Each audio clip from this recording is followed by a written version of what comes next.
tonight we're going to go further, and we're going to deal with spiritual warfare on earth. And primarily, the persons with whom we make warfare on earth are demons or evil spirits. And that's what we're going to talk about in a basic and practical way tonight. But I think it would be appropriate for me to begin with a brief, up-to-date personal testimony. In September of last year, I was living with one of my married daughters, my only Arab daughter, in the UK. And I went for a medical checkup and was referred to what they call in England, a consultant, the top medical rank. And I was diagnosed with cancer of the bladder. This was a very thorough diagnosis with a cystoscopy, an internal inspection. And furthermore, they told me it was a dangerous form of cancer because it was liable to spread to other parts of the body. Well, I was not afraid. I felt somehow that God was in control.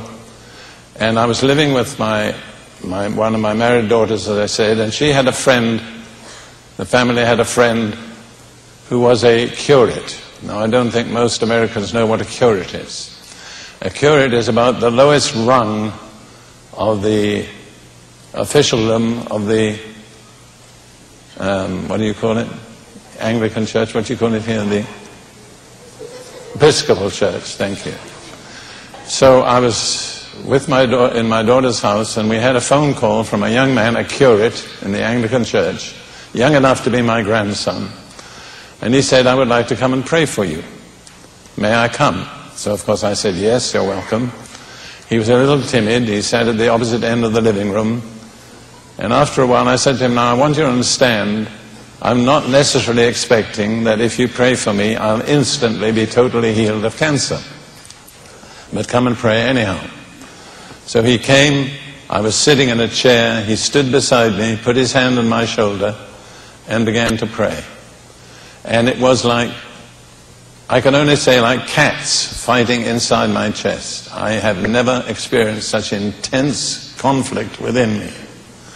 And I let out a loud, prolonged, sustained roar. Not just a shout, it was a roar. And at that moment, I knew that I had been delivered from a demon of cancer.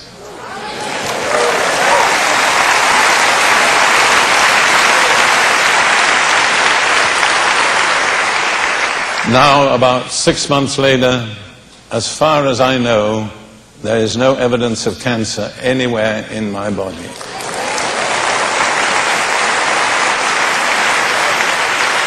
So I want to encourage you, it pays to get delivered from demons. Don't be embarrassed. Don't be fearful. Just accept what God has for you. Now I want to turn to the pattern of the ministry of Jesus in this particular aspect of deliverance from evil spirits. And I want to read from Mark chapter 1, a description of the beginning of the ministry of Jesus. Beginning at verse 21, Mark 1:21. Then they went into Capernaum, and immediately on the Sabbath he entered the synagogue and taught. And they were astonished at his teaching, for he taught them as one having authority, and not as the scribes. Now there was a man in their synagogue with an unclean spirit. The Greek says, in an unclean spirit. And I want to suggest to you that that man had probably been attending the synagogue like a good religious Jew for many, many, many years. But it says, and he, and if you read it carefully, it's not the man, it's the spirit. He cried out, saying, let us alone. What have we to do with you, Jesus of Nazareth? Did you come to destroy us? I know who you are, the Holy One of God. Now it's a remarkable fact that the demon in the man immediately knew who Jesus was. It took his disciples about 12 months to discover what the demon already knew. So we're dealing with people with supernatural knowledge. But Jesus rebuked him, saying, be quiet. The Greek says, be muzzled and come out of him. Now Jesus was not speaking to the man. He was speaking to the demon in the man. It's very important to see that.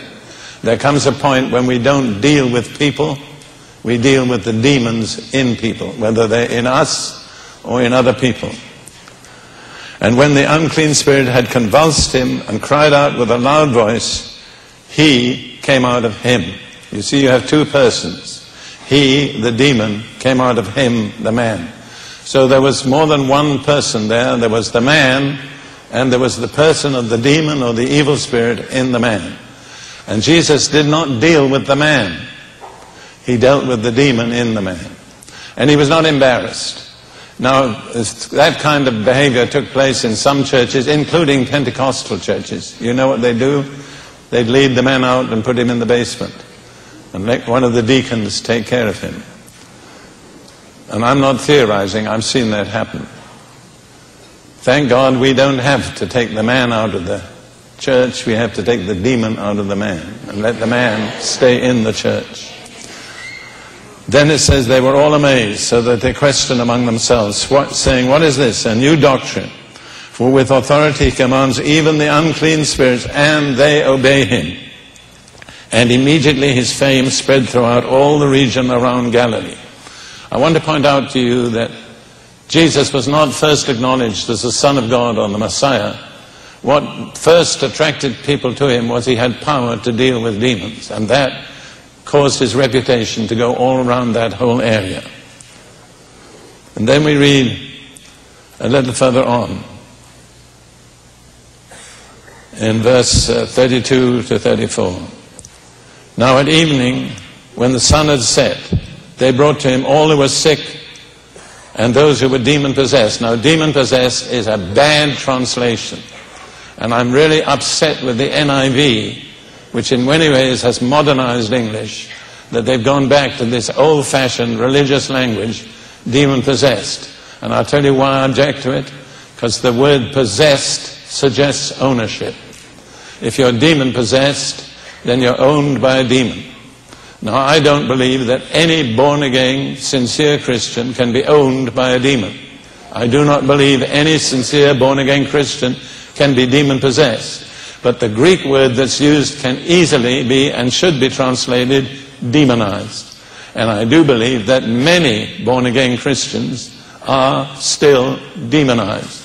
That is, there are areas in their personality where the Holy Spirit is not yet in complete control. There's a demon that has to be dealt with. And Jesus did it. They brought to him all who were sick and those who were demonized. And notice, they didn't really come for deliverance, they came for healing.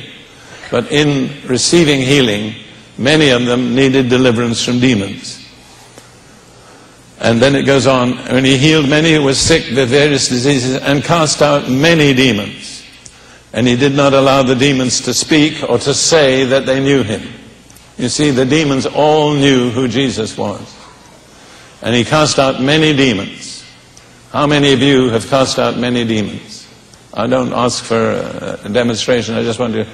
How far are we up to the standard of Jesus? How far are we below the standard and the pattern of Jesus?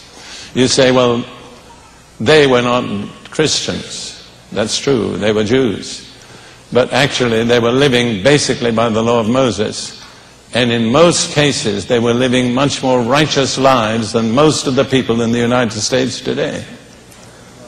The penalty for adultery was death. If that penalty were imposed on the American population today, we'd lose about a quarter of our people immediately. Is that right? I'm not exaggerating, am I? So don't say, well, those were people that didn't know righteousness. Many people say, well, I'm sure there are people who need to be delivered from demons, but they're in prisons or they're in lunatic asylums. That's not true. Demons actually can be very comfortable in many churches.